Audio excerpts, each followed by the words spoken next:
It's really black, but it got a little shimmer in it. It's one of my favorites. I've used this before for my last spider on the eye look.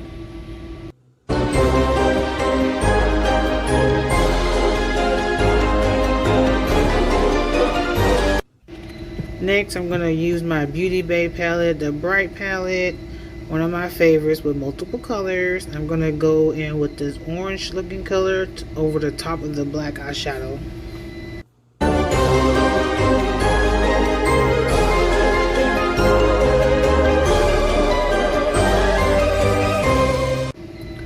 Next, I'm going to go in with my concealer of choice around my eyes and a little bit past my nose. Contour my nose, under my nose, my chin, and a little bit above my forehead.